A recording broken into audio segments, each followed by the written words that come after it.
Good morning, everybody. This is another edition of the Passball Show brought to you by Pielli.com by Two Ways. One Passion Food Truck located in Scranton, Pennsylvania. Also by St. Aloysius Church and School in Jackson, New Jersey. As we're looking at Periscope, taking a dump already. Listen, let's be serious. Who wants to see my face anyway as we talk about baseball, sports, and unifying America? Just a reminder, like I said, anything that's on your mind, please let the show know. You could comment on Facebook Live, on Periscope, as well as give the show a call if you want, 732-364-3598. Amongst the topics we're going to talk about today, there's a tweet that I saw where somebody basically copied a text that a young hockey coach got, a children's hockey coach got from another parent. And there's so many different dimensions and different ways that I want to get into it, because I think there's some things that you can say both positively and negatively about this piece of information coming to light. We're going to do NFL picks a little later, which I'm going to do on the fly. We'll pick 5 more games. It actually seems to be the best way to go. The least that you think about it when you put together football picks, it seems like the better off you're going to be. Speaking of predictions, we're going to talk about the World Series. The overwhelming favorite in my mind, as far as what we're going to see in the World Series, is going to be a rematch. And between the two of them, you're going to talk about 48 World Series appearances and 38 World Series championships. So if that hasn't given it away already, I'm going to talk a little bit more about that in a little bit. I'm going to play musical chairs. I'm going to throw 8 managerial names out there, and I'm going to put them all into a new job. And I got 8 candidates. I'm basically going to slop them right in there and tell you who your next manager is going to be. The first thing I wanted to talk about today is if you happen to have a birthday that happens to be on October 12th. I got a list of some baseball players that you share a birthday with. And if you quote the great Blues Clues, where every day is somebody's birthday, you could do this on anybody's given birthday and say, all right, well, if you were born on this day, you have the common birthday of the following major league players. And active players, Ketel Marte, who had a great year for the Arizona Diamondbacks, was born on October 12th. JT Riddle, Miami Marlins infielder. Sal Romano, a relief pitcher from the Cincinnati Reds. And then former infielders Jose Valentin and Tony Kubek.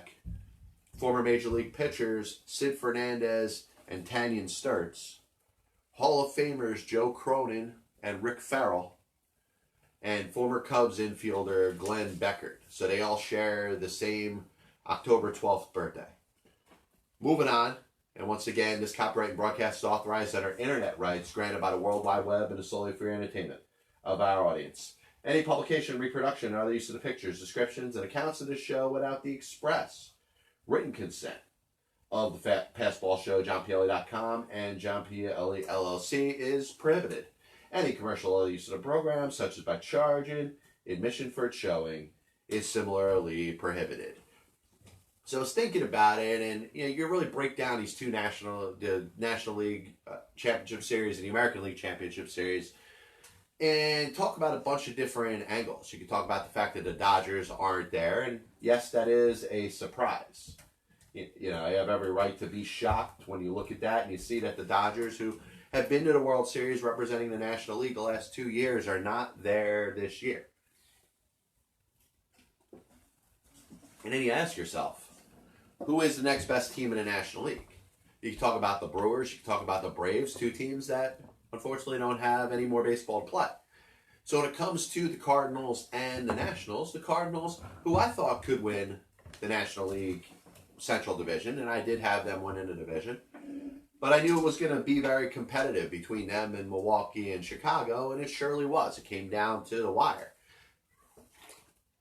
There's things that I like about the St. Louis Cardinals, but also there's things that leave a little bit to be desired. I don't look at them as a big-time offensive team, so if we're talking about them getting some runs and coming through against a big-time pitcher, I don't know if they can necessarily do that. They have a series of players on that team that the back of the baseball card looks pretty good. You know, you can talk about Matt Carpenter, you can talk about Paul DeYoung, even Goldschmidt, and they've left, some to be desired at certain points of the season. So I don't look at that team as a genuine offensive team. But, as we talk about the Washington Nationals, what's their big bugaboo? What's the thing that gets in their way that has held them back this entire year? It's been their bullpen. And it's not for a lack of effort. General Manager Mike Rizzo has gone out there and has tried the best he can to improve the bullpen. He's shuffled relievers in and out. He's tried really everything that he possibly could. And then the brain trust in the Washington Nationals organization has decided to kind of piggyback some of their starters. To go with, whether it's Max Scherzer starting, using Steven Strasburg in relief. Patrick Corbin used a couple times in relief over the course of the Cardinals series. So they're trying to do everything they possibly can to get themselves as deep into the playoffs as possible. Unfortunately, I look at this and I think that the shelf life of being able to piggyback your starting pitchers is only going to get you so far. At some point, the Washington Nationals relievers, the guy's not named Daniel Hudson, who, yes, is on paternity leave right now. You could call it maternity leave, whatever. He wants to be there for the birth of his child. There's no issue with that in any way, shape, or form. Sean Doolittle, really the only reliever you could trust and go to. Now you're thinking about piggybacking starters in games 2 and 3. And listen, Anibal Sanchez, great job in game 1. An excellent win for the Nationals. I don't know if this could hold up as we get through the course of 7 games. So I look at two teams that I don't necessarily love. I don't necessarily look at both of these teams and say, you know what? These look like teams that could be the 2019 World Series champion. Hey, listen, stranger things have happened.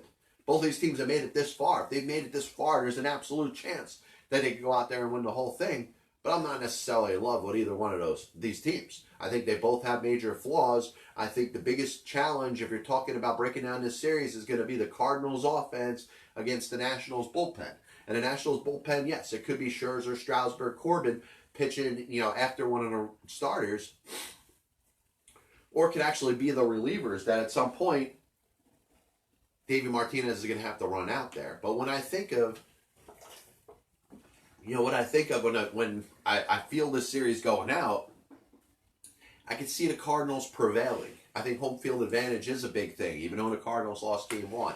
So give me the Cardinals, who I'm going to tell you right now why they're going to be facing the New York Yankees in the World Series. And it's not because their dominance over the Minnesota Twins. You heard me talk about it last week, how much of a joke it was for the Twins to basically just roll out the red carpet, concede to the Yankees, saying basically, as a franchise, we are afraid of you, Yankees. We don't think we have any chance to beat you. We're going to make this into a charade, into a human interest story, running out, Dobnar in game 2, which was an absolute joke. I can't, disrespect the Minnesota Twins anymore. Listen, they had a good season. They won 100 games. Good for them. But they had no interest in competing against the New York Yankees. And I'm not going to use that as my way of saying that the New York Yankees are so much superior to the Houston Astros. I think it's going to come down to game 1. Zach Greinke in Houston, and I know the Astros have the best record in Major League Baseball at home and have been as dominant of a home team as we've seen in many, many years. If the Yankees win game 1, I think the Yankees can win the series in 5. If they win with Greinke on the mound for the Astros, can win game 3 at home with the energy of their fans with Garrett Cole on the mound. Game 4, the Astros have to go to a number 4 starter, whether it's the guy that starts with a U, the reliever, or Miley, Wade Miley in game 4. It's a very good chance for the Yankees to win. So I could see 3 games right there. And if they're up 3-1 going into game 5 at Yankee Stadium, I think that's their opportunity to take the series. Not letting it go back into Houston where you're going to go up against Verlander and Cole in games 6 and 7. So I think it's very imperative for the Yankees to get off to a good start. It's very imperative for the Yankees to win game 1. And I could certainly see them doing that. And I think absolutely under no circumstances am I going to look at this series any different if the Astros happen to win game 1. If the Astros win game 1, listen, I think there's a little more pressure on the Yankees to win game 2. If the Yankees fall behind 0-2 going into Yankee Stadium, it's the Astros series to win, because right there, you're guaranteeing that if the Yankees are going to compete, it's going to have to go at least 6 games. You're going to have to go back into Houston. So give me the Yankees in 5, because I think they're going to win game 1. I think they're going to win game 3 and 4. And all of a sudden, the Astros down 3-1 in Yankee Stadium, game 5. I think the Yankees will pull it off. So we're looking at a potential World Series preview of 2 of the more storied franchises in the history of Major League Baseball. The 2 most successful franchises in Major League Baseball history. And listen, I've said all along that I'd like to see some of the other teams catch up. I'd like to see some of the other teams go out there and win. Astros, Nationals will be a nice World Series. The Astros have only been there twice. Nationals have never been there. I'd like to see some of these teams come out there and get themselves a World Series championship. You know, have the fans give themselves something to celebrate. I don't want to see the Yankees and the Cardinals play in the World Series. We saw it in 1942. We saw it in 1943 and 1964. The Cardinals winning in 1942 and 1964. Yankees in 1943. But what I'm interested in here is the amount of times that the Yankees and the Cardinals have lost in the World Series. You talk about getting to the World Series 58 times, which between the 2 teams they have. The Yankees getting there 40 times, the St. Louis Cardinals getting there 18 times. You can talk about the Yankees and their history of winning World Series championships starting in 23 and 27, 28, 32, 36, 37, 38, 39, 41, 43, 47, 49, 50, 51, 52, 53, 56, 58, 61, 62, 77, 78, 96, 98, 99, 2000, and 2009. And the Cardinals winning, of course, in 26, 31, 34, 42, 44, 46, 64, 67, 82, 2006, and 2011. You talk about the amount of times that they have lost. You're just talking about 58 of the well over 100 World Series that there's ever been. And outside of the 3 where they played in a World Series together, that means 55 other World Series have had either the Yankees or the Cardinals in it. And very seldom do you talk about the fact that the New York Yankees have lost World Series in 21, 22, 26, 44, 55, 57, 60, 76, 81, 2001, and 2003. And the Cardinals losing World Series in 28, 43, 68, 85, 87, 2004, and 2013. That's a combination of 20 World Series that the Yankees and the Cardinals have lost. And if there is a Yankees-Cardinals World Series this year, that means one of those teams is going to lose another World Series. This is the famous Budweiser beer. We know no brand produced by any other brewer that costs so much to brew and age. Our exclusive Beechwood aging produces a taste of smoothness and drinkability you'll find in no beer at any cost. So here's where I'm going to throw out 8 names. And each one of these names is going to be the answer to who the next manager is going to be of the 8 managerial vacancies that exist in Major League Baseball. So, you know, the Padres, the Giants, the Pirates, the Cubs, excuse me, still getting over this cold, the Mets, the Phillies, the Royals, and the Angels will all be looking for new managers. And I'm predicting 8 managers, or 8 men, will be the next manager of one of these teams. We're going to start with Buck Showalter, Joe Girardi, Ron Washington, Brad Ausmus, Joe Madden, Carlos Beltran, Mike Matheny, and Hensley Mullins. So only Beltran and Mullins will be managing a team for the first time. And I'm going to play this match game right here in front of you as we move on right now. And I'm going to start out with Buck, because I think Buck Showalter, you know, is probably one of those managers that if you look at his track record, you look at the way the game has changed with the analytics, with the kind of changing the way that managers' roles are to be stated. Now, it's not going to resonate well with the fans, because the fans still want to blame the manager for everything. They think that every single thing that happens over the course of a baseball game is the fault of the manager. No, it isn't. It's the manager. It has some responsibility, but it's part of the collaborative effort that exists between the manager and the front office and the analytics staff and even the coaching staff. But there's still fans, no matter how many times you say it, no matter how many times you put it in a ball and throw it over their head to beat them with it. they're still not going to understand that. They still think, hey, something doesn't go right, let me go bully the manager, because that's what fans do. But, so we're talking about the next 8 whipping boys as they exist in Major League Baseball, the next 8 men to be bullied by their respective fan bases. And Buck Showalter, because of the changes in the game, looks like he's a guy that may be phased out. The Buck Showalter view of managing is more old school than new school. But he's incorporated analytics. You kind of saw that during his time with the Baltimore Orioles. Unfortunately, it didn't end too well because, the talent pretty much got stripped right out from under him. So if I'm telling you that Buck Showalter is going to get a job in Major League Baseball as a manager, where is he going to go to? And I'm going to put his name in right here with the Philadelphia Phillies. I'm giving Showalter to the Phillies. Now I'm going to go with Brad Ausmus, the next former manager, who I think is going to get a job in Major League Baseball. And I think there's a perfect fit here between him and his hometown of San Diego. He's a San Diego guy. Obviously, very smart man. Could have gone to Dartmouth, decided that he was going to sign a contract with the New York Yankees to be a Major League catcher.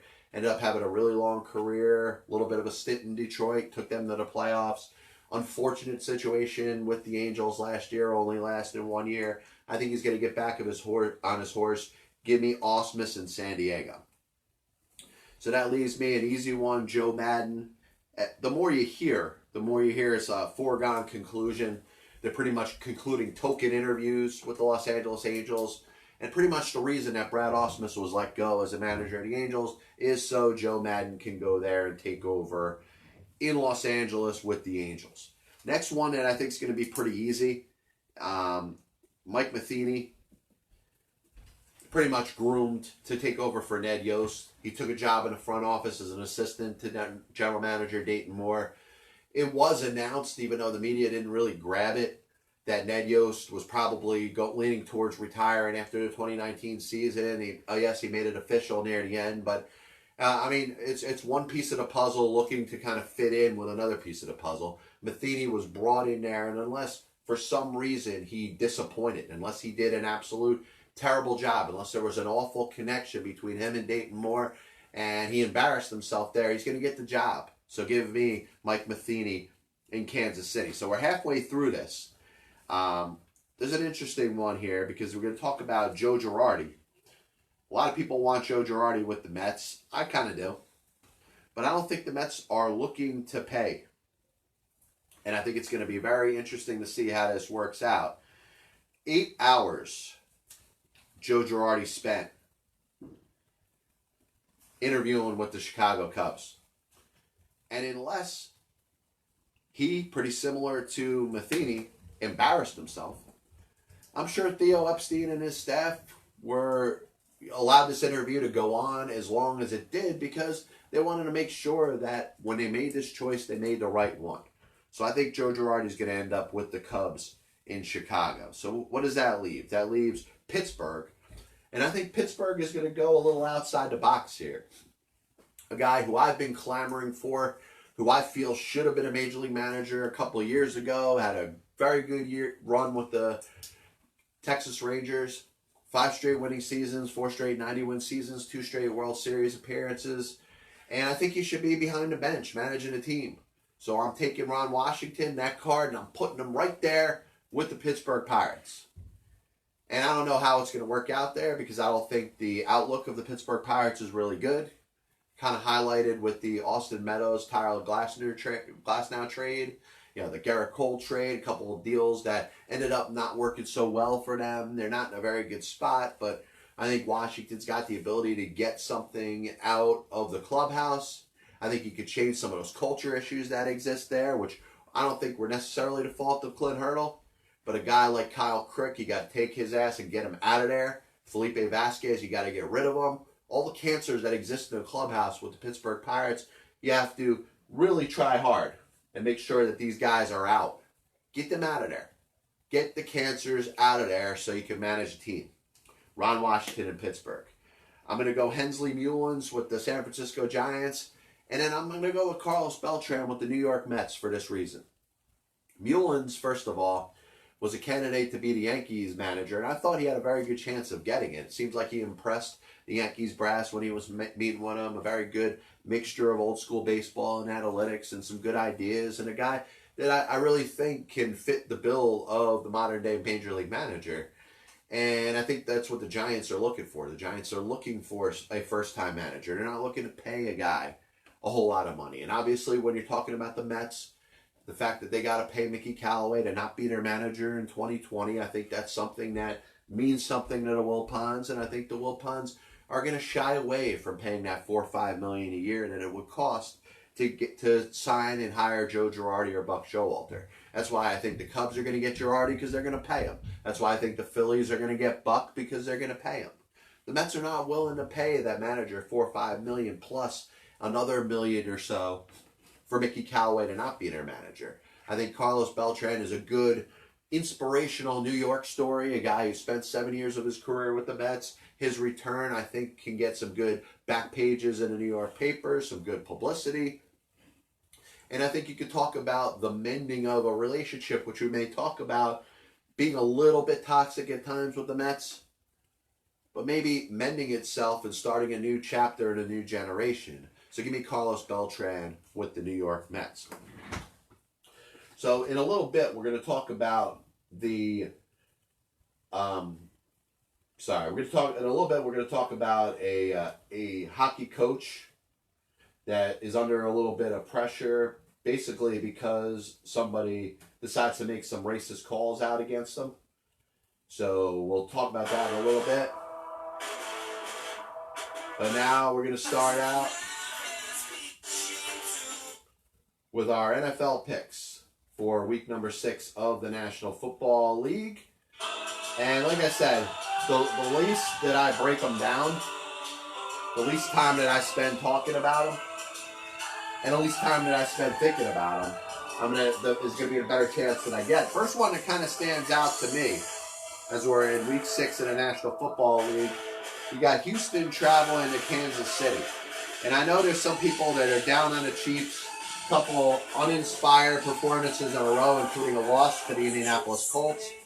But I think they're going to bounce back big time. I know that Tyreek Hill is questionable. He may not play. Sammy Watkins is going to be out. But I think this is the day that Patrick Mahomes says, listen, I'm facing a little bit of adversity. Some people, for the first time since I started being the quarterback of the Kansas City Chiefs, are starting to doubt me. I think he comes up big against Deshaun Watson and the Houston Texans. So give me Kansas City at home -4 against the Houston Texans. Next game, you got 2 winless teams. You got Washington going to Miami against the Dolphins. And the Redskins not getting a whole lot, but that's also because the Redskins are going through turmoil themselves. They decided to fire their coach. They look like one of the worst teams in the National Football League. And odds are, if they were playing any one of the other teams for the most part, they would probably be expected to lose. They're favored by 3.5 at Miami, but Miami is that bad. Give me Washington at Miami -3.5. Next game we're going to jump on, I got New Orleans traveling to Jacksonville. And this is interesting because I think if you look at the Jaguars at home, you got the Saints without Drew Brees. They haven't quite been the same without him. And you wonder with Gardner Minshew, is there magic there? Are you looking at a team that is getting some help from a new quarterback, a young quarterback, a guy that may not have been considered an NFL guy? Give me Jacksonville -2.5 at home against New Orleans. And I think that's going to be a surprise. You got Seattle traveling to Cleveland. And there's a lot of people that are going to jump on the bandwagon here because they look at Cleveland as a kind of a bounce-back type of team. A team that couldn't have looked any more uninspired last week. And I think they're starting to combust a little bit. But, you look at Seattle on the road, maybe a little bit of a different team. I think they go and they stick it to them. Give me Seattle -1.5 at Cleveland. So the last game that we're going to pick, as we're capping up the PBS picks for week number 6 in the National Football League. Tennessee is traveling to Denver. And I haven't picked the Titans at all this year. I think they've been a little bit of a Jekyll and Hyde type of team. But they're getting points on the road in Denver. I think they can go out there, have a big performance. That'll be my upset of the week. Give me Tennessee plus 1.5 at Denver. So the PBS picks for week number 6 of the National Football League. I got Kansas City -4 at home against Houston. We got Washington -3.5 at Miami. Jacksonville -2.5 at home against New Orleans. Give me Seattle -1.5 at Cleveland. And Tennessee plus 1.5 at Denver. And we finished it within the confines of this song here. Once again, this is the Past Ball Show brought to you by JohnPielli.com, by St. Aloysius Church and School in Jackson, New Jersey, by Two Ways, One Passion Food Truck located in Scranton, Pennsylvania. And just a reminder that Castrol provides maximum protection against viscosity and thermal breakdown. So I'm going to try to find this tweet if I can, as we're looking for it right now, and basically give you a little bit of the Cliff Notes version as we try to search it here. Hockey coach. Let's see if it comes up. Maybe, yes, no. And I'm going to paraphrase it, like I said, giving you the Cliff Notes version. A young father, I guess, has a son that's playing hockey. He's not happy that the coach happens to have darker color skin, happens to be Muslim, and he prefaces everything he's saying by trying to claim that he is not a racist. And I'm going to read it. This is actually comes from Chase, who is Riley's dad. Hi. I just wanted to express how I feel about you as my son's hockey coach. I'm not racist or anything, but I don't feel comfortable with you teaching him and the influence you will have on him. Is hockey right? Question mark. It makes more sense if it's not some Muslim guy teaching it. He continues. If it was cricket or something, that would be different, but it's not. I don't want to make this into an issue and really hope you would consider resigning and not coaching hockey. It goes against tradition, and I'm sure there are others who feel the same way. I really don't want to pull my son from the team either, but would have to think about it if you're the coach. So this is a guy that decides that because the coach has darker color skin and the coach is Muslim, that he has no business coaching his young son. So Riley, you kind of feel bad for Riley because his dad just, for whatever reason, doesn't seem to get it. Obviously, the vitriol, the hatred that really comes from that statement. And there's no way that you could set it up to where it's not as hurtful or as hate intended as it comes out. But he tries. If you look at it, he tries to claim that he's not a racist. He tries to claim he's not trying to start trouble, but that's exactly what he is trying to do. Now, obviously, listen, I could go on and on and on and tell the audience what they already know. This guy is a jerk. This guy is living in an age where he is not understanding that everybody was created equal by God, and that if you happen to have darker color skin and you happen to be Muslim, certainly doesn't mean that you can't coach hockey. So those are the easy parts of it. But, excuse me, the one part of it that I don't think a lot of people understand is that this man may not necessarily be as hate-induced as it's perceived. And I'm not sticking up for him by any way, shape, or form. He is a racist. He is a bad person. He has ill feelings. He does not understand that everybody is created equal. But I think in his own mind, he may not necessarily believe that. When he says that he is not racist, I don't think he believes that he is racist. And this is part of the problem when we talk about prejudice and discrimination and racism as it exists in this country. Because I think there's a lot of people that don't understand, number one, what it means. And number two, they have twisted whatever their views and their own prejudices and their own stereotypes into a point where they believe them and they don't believe that there's anything wrong with it. And that's what the problem is with this man. But the positive thing that I'll say, and I'll conclude this whole thing by talking about this part of it, because I think this is the most important aspect of it that we can understand, is that social media, being able to share things out there, have really put more people that have these ill-fated views kind of out there in the open for the public to know.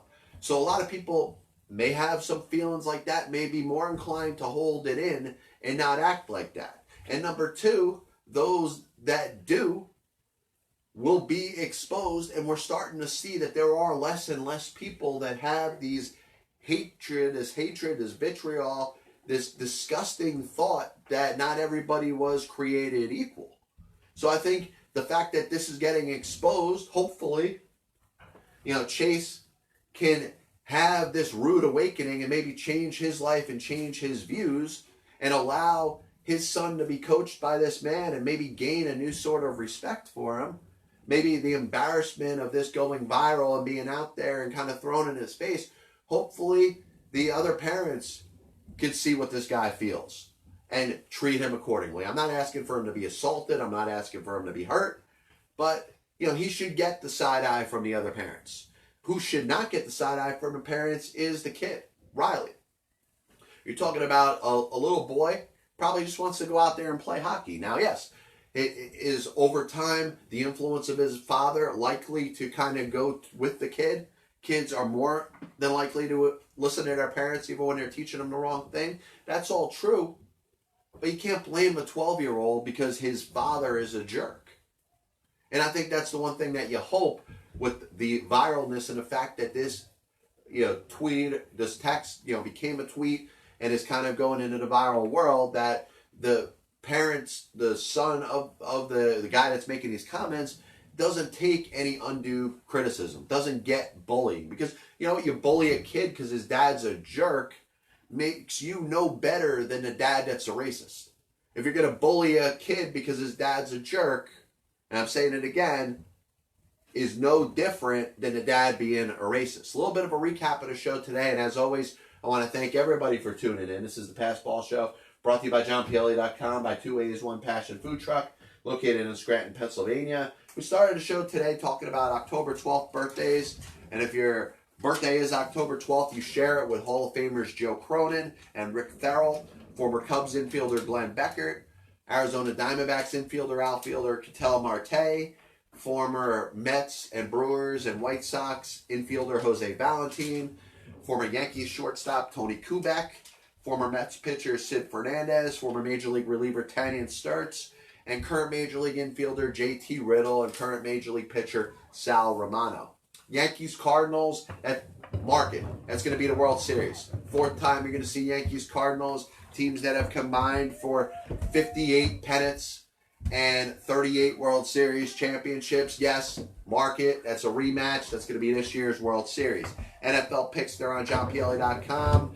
And then I'm going to put the match game that I did today with the Major League managers, Buck Showalter, Joe Girardi, Ron Washington, Carlos Beltran, Brad Ausmus, Joe Madden, Mike Matheny, Hensley Mullins. They're going to be your 8 new Major League managers. See where I place them on JohnPielli.com. As always, thank you for joining into the Passball Show today. God bless you. And as always, I'll see you on the other side.